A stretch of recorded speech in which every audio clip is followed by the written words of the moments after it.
We spoke earlier about picking a business model that has leverage from scale economies, network effects, zero marginal cost of replication. But there were a few other ideas on the cutting room floor that I want to go through with you. The first one was the principal agent problem. So mental models are all the rage. Everyone's trying to become smarter by adopting mental models. I think mental models are interesting, but I don't think explicitly in terms of a mental model checklist. I know Charlie Munger does, but that's just not how I think. Instead, I tend to focus on the few lessons that I've learned in life over and over that I think are incredibly important and seem to apply almost universally. One that keeps coming up from microeconomics, because as we've established, macroeconomics is not really worth spending time on, is what's called the principal agent problem. Principal in this case is principal with a P-A-L, not P-L-E. So it's not a principal that you follow. It's a principal who is a person who is an owner. A principal is an owner. And an agent is the person who works for the owner. So you can think of it as an employee, the difference between a founder and an employee. I can summarize this by a famous quote that either was said by Napoleon or by Julius Caesar. It's generally attributed to either one.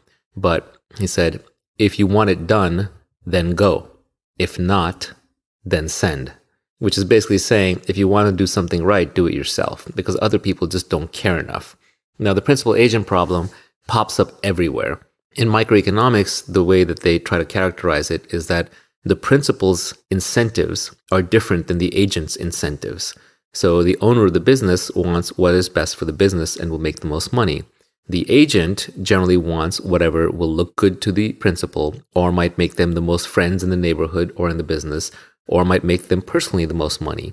You see this coming up a lot with hired gun CEOs running public companies, where the ownership of the public company is distributed so widely that there's no principal remaining. So nobody owns more than 1% of the company. The CEO takes charge, stuffs the board with their buddies, and then starts issuing themselves low-price stock options or doing a lot of stock buybacks because their compensation is based directly tied to the stock price. So agents have a way of hacking systems. This is what makes incentive design so difficult. As Charlie Munger says, if you can be working on incentives, don't work on anything else.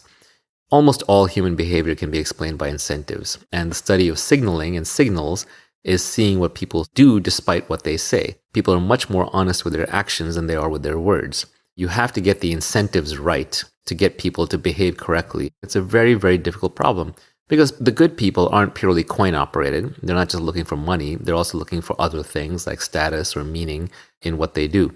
Principal agent problem is the one that as a business owner, you're always going to be trying to figure out, how do I make this person think like me? How do I incent them? How do I give them founder mentality?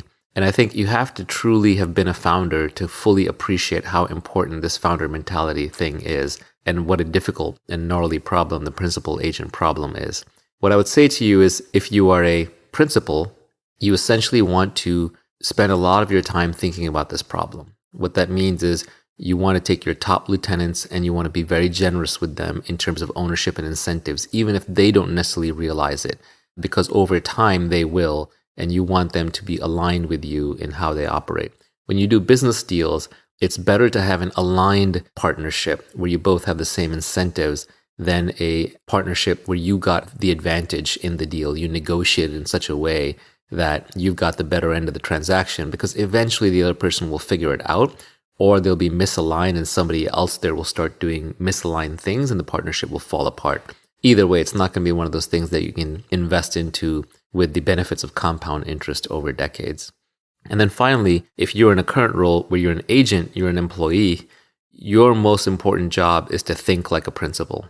The more you can think like a principal, the better off you're going to be long term, because it's training you how to be a principal long term, and eventually you will become a principal. It's also going to align you with the principal, and a good principal will then promote you or empower you or give you accountability or leverage way out of proportion to what might be your menial role. I'm always very impressed by founders who will promote up very, very young people through the ranks, having them skip multiple levels despite their experience.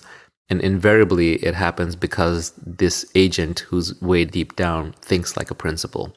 So if you can hack your way through the principal agent problem, you've probably solved half of what it takes to run a company. The reason I asked about this one first is because I feel like I personally never see the principal agent problem in my work. I tend to work in small teams where everybody is highly economically aligned and the people have been filtered for a commitment to the mission, and everybody else who doesn't work out moves on to another role elsewhere. These are all heuristics that you have designed to avoid having to deal with the single biggest problem in management. Another example of a heuristic you can have that helps you route around the principal agent problem is to deal with the smallest firms possible. So for example, when I'm hiring a lawyer or a banker or even an accountant to work on my deals, one of the things that I've become very cognizant about is the bigger firms, all other things equal, are generally worse.